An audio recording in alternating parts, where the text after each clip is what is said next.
আমি আর আফরিন একই সাথে পড়াশোনা করি। আমি আর আফরিন 2 বছর যাবত একটা সম্পর্কে আছি। আমার আসলে গ্র্যাজুয়েশন শেষ, ছাত্র হিসেবে ভালো। আমি একটা স্কলারশিপের জন্য অ্যাপ্লাই করেছিলাম, সেটাও হয়ে গেছে।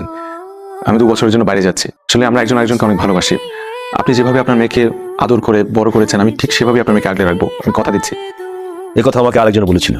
আমার বড় মেয়ে ইন্টার পরীক্ষার সময় পালিয়ে বিয়ে করে ফেলে। 3 বছর পর আবার সে বাড়িতেই ফিরে আসে। শুনেছি আর বাবা মাও নেই, বাড়িঘর ছিল না, এতিম। কখনো খালার বাড়ি, কখনো মামার বাড়িতে থেকে মানুষ হয়েছে। ঈদে কোন বাড়িতে যাবে সে বাড়িঘরও তো ঠিক নেই। তেমন একটা রুটলেস ছেলের সঙ্গে তো আমি আমার মেয়ের বিয়ে দিতে পারি না। আমরা একজন আরেকজনকে অনেক ভালোবাসি। আমি আপনার মেয়েকে ছাড়া থাকতে পারবো না, ও আমাকে ছাড়া থাকতে পারবে না। আপনি আমাকে 2টা বছর সময় দেন, আমি 2 বছরের মধ্যে আমি ওকে বিয়ে করবো। একটু বিশ্বাস রাখেন আমার উপর। সরি, আমি একটা ঠিকানাবিহীন এতিম ছেলের জন্য আমার মেয়েকে বসে রাখতে পারবো না। আফরিন, তুমি বলো কিছু। চুপ করে আসো কেন? তোমার বাবা কি বলতেছে এগুলো? কিছু ও কি বলবে? আমার কথাই ওর কথা। আমার মেয়ে আমার কথার বাইরে কোনোদিন কোনো কথা বলিনি, সেটা তুমি বুঝতে পারছো না?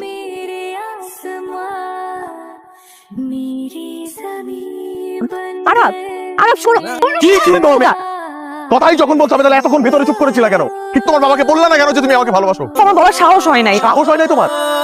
তোমার বাবা আমাকে কন্টিনিউয়াসলি অপমান করছে, তুমি চুপ করে কিভাবে থাকলা? আমি এতিম দেখি কি আমি রাস্তার ছেলে? ঠিক আছে, চলো সবকিছু বাদ দিলাম। আজকে আমরা বিয়ে করবো, চলো। তুই কি পাগল হয়ে গেছো? মানে কি?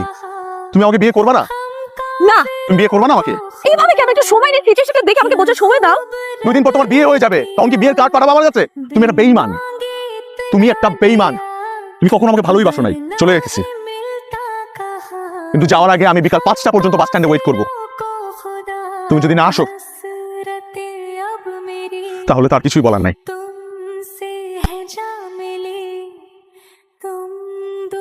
বাহ, তুমি আবার এসেছো কেন?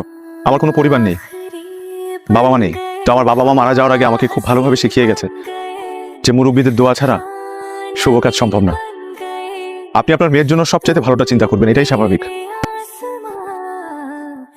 আপনার মেয়েও আপনাকে যথেষ্ট শ্রদ্ধা করে, সম্মান করে।